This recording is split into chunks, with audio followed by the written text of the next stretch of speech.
بھی سجدہ نہیں کرنا چاہیے۔ یہاں سے ہمیں ایک اور بات بھی سمجھ میں آتی ہے کہ سجدہ صرف اللہ تعالیٰ کو کرنا چاہیے، صرف اللہ تعالیٰ کی ذات کو سجدہ کرنا چاہیے۔ اس کے علاوہ کوئی بھی انبیاء ہیں، صلحاء ہیں، یا اس کے علاوہ کوئی بھی شخص ہے، کسی کو بھی سجدہ کرنا جائز نہیں ہے سوائے اللہ تعالیٰ کی ذات کے۔ حضرت صلی اللہ علیہ وسلم کے صاحبزادے ابراہیم علیہ السلام نے جس روز انتقال کیا، اتفاق سے اس روز سورج گرہن لگا۔ لوگوں کے خیال میں ایک پیغمبر کی ظاہری عظمت کا فرضی تخیل، یعنی کہ ہم کہہ لیں تخیل کہتے ہیں خیال کو، یہ تھا کہ اس درد صدمہ سے کم از کم اجرام سماوی کہتے ہیں، آسمان کے ستاروں کو کہتے ہیں، میں انقلاب پیدا ہو جائے۔ انقلاب یعنی کہ کسی قسم کی کوئی تبدیلی پیدا ہو جائے۔ لوگوں نے اس اتفاقی واقعہ کو اس قسم کے واقعہ پر محمول کرنا ہوتا ہے، یعنی کہ گمان کرنا کسی چیز کا، ایک جہ پسند کہتے ہیں، یعنی کہ وہ شخص جو کہ حکومت کو پسند کرتا ہے۔ انسان کے لیے اس قسم کا اتفاق بہترین موقع ہو سکتا تھا، لیکن نبوت کی شان اس سے بدرجہ عرفہ و اعلیٰ ہے۔ بدرجہ عرفہ و اعلیٰ یعنی کہ بہت زیادہ درجہ بلند ہونا۔ حضرت صلی اللہ علیہ وسلم نے اسی وقت لوگوں کو مسجد میں جمع کیا اور خطبہ دیا کہ چاند اور سورج میں گرہن لگنا خدا کی آیات قدرت میں سے ہے، یعنی کہ آیات قدرت کہتے ہیں کہ اللہ تعالیٰ کی، یعنی کہ اللہ تعالیٰ کی طاقت کی نشانیوں میں سے ہے۔ یعنی کہ وہ لوگ سمجھتے تھے کہ شاید حضرت ابراہیم علیہ السلام کا انتقال ہوا ہے، اس وجہ سے سورج گرہن لگا ہے، حالانکہ ایسا نہیں تھا۔ اس وجہ سے آپ صلی اللہ علیہ وسلم نے لوگوں کو مسجد میں جمع کیا اور ان کو بتایا کہ نہیں، یہ اللہ تعالیٰ کی قدرت کی نشانیوں میں سے ہے، کسی کی زندگی اور موت سے ان میں گرہن نہیں لگتا، یعنی کہ اس سے یہ ضروری نہیں ہے کہ کسی کی موت ہو جائے یا کوئی پیدا ہو تو اس وجہ سے گرہن لگے، ایسا نہیں ہے۔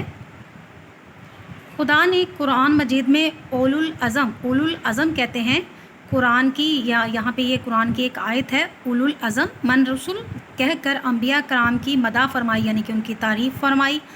حضرت صلی اللہ علیہ وسلم چونکہ خاتم الرسول، یعنی خاتم الرسول کہتے ہیں آخری نبی کو، اس لیے خصوصیت کے ساتھ خدا نے یہ وصف کہتے ہیں کسی چیز کی خوبی کو۔ آپ صلی اللہ علیہ وسلم کی ذات میں ودیت کہتے ہیں عطا، یعنی ودیت کسی چیز کو عطا کرنا، ودیت کیا تھا ابتدا سے انتہا تک اسلام کا ایک کارنامہ۔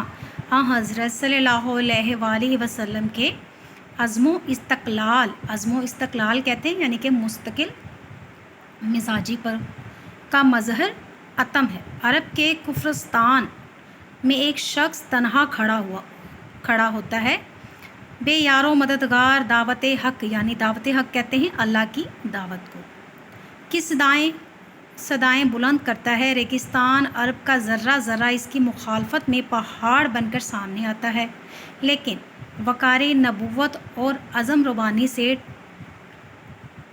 ربانی کہتے ہیں، یعنی کہ عظمت کو کہتے ہیں، ٹھوکر کھا کر پیچھے ہٹ جاتا ہے اور مخالفتوں کی تمام قوت اس کے سامنے چور چور ہو جاتی ہے، یعنی کہ ختم ہو جاتی ہے، چکنا چور ہو جاتی ہے۔ اور بالآخر وہ دن آتا ہے جب ایک تنہا انسان 1,00,000 جان نثاروں کو چھوڑ کر دنیائے فانی کو الوداع کہتا ہے۔ مصنفین یورپ کا خیال ہے کہ حضرت صلی اللہ علیہ وآلہ وسلم جب تک مکہ میں تھے پیغمبر تھے، مدینہ میں پہنچ کر پیغمبر سے بادشاہ بن گئے، لیکن واقعہ یہ ہے کہ آپ صلی اللہ علیہ وآلہ وسلم تمام عرب کے زری نگیں ہو جانے پر بھی فاقہ کش رہے، یعنی کہ بھوکا رہے۔ صحیح بخاری کتاب الجہاد میں روایت ہے، یعنی کہ یہ ایک حدیث کی ایک کتاب ہے کہ وفات کے وقت آپ صلی اللہ علیہ وآلہ وسلم کی زرہ، یعنی اس کو کہتے ہیں ایک جنگی لباس کو زرہ کہتے ہیں، ایک یہودی کے یہاں 3 سا جو پر گروی تھی۔ جن کپڑوں میں آپ صلی اللہ علیہ وآلہ وسلم نے وفات پائی، ان میں اوپر تلے پیوند لگے ہوئے تھے، یعنی کہ آپ کو پتہ ہی ہے کہ آپ صلی اللہ علیہ وسلم جو ہیں وہ اپنا کام خود کرتے تھے، اگر ان کے کپڑے پھٹ جاتے تھے تو ان کو خود پیوند لگاتے تھے۔ یہ وہ زمانہ ہے جب تمام حدود شام سے لے کر عدن تک فتح ہو چکا ہے اور مدینہ کی سرزمین میں زر و سیم کہتے ہیں مال و دولت کو کا سیلاب آ چکا ہے۔ انسان کے ذخیرہ اخلاق میں سب سے زیادہ کامیاب نادر الوجود کہتے ہیں، یعنی کہ بہت زیادہ کہہ لیں کم، بہت زیادہ کم ہونا کسی چیز کا، بہت کمی ہو جانا اس چیز میں. چیز دشمنوں پر رحم اور ان سے عفو درگزر، یعنی کہ رحم دلی کرنا، کسی کو معاف کر دینا. لیکن حائل وہی نبوت کی ذات اقدس میں یہ جنس و فروا تھی، یعنی کہ بہت زیادہ کہہ لیں کہ فروا تھی، بہت زیادہ سمندر تھا، بھرا ہوا تھا ہر چیز سے. دشمن سے انتقام لینا انسان کا قانونی فرض ہے، لیکن اخلاق کے دائرہ شریعت میں آ کر یہ فرضیت مکروہ تحریمی کہتے ہیں، یعنی کہ جس چیز کو ہم ناپسند کرتے ہیں، سخت ناپسند کرنا کسی چیز کو، اس کو کہتے ہیں مکروہ تحریمی بن جاتی ہے. تمام روایتیں اس بات پر متفق ہیں کہ آپ صلی اللہ علیہ وسلم نے کبھی کسی سے انتقام نہیں لیا. میں امید کرتی ہوں کہ آپ کو سمجھ آ گئی ہوگی کہ یہ ہمارا جو لیسن ہے وہ آپ صلی اللہ علیہ وسلم کے بارے میں ہے، ان کی زندگی، ان کی حالات زندگی کے بارے میں ہے کہ انہوں نے اپنی زندگی کو کیسے گزارا اس طرح. اس کے علاوہ آپ سب کو پتہ ہے کہ یہاں پہ کوشش کیجیے گا کہ آپ نے ریڈنگ پہ بہت زیادہ دھیان دینا ہے، کیونکہ ریڈنگ سے ہمارے بہت سارے مسئلے حل ہوتے ہیں. جزاک اللہ.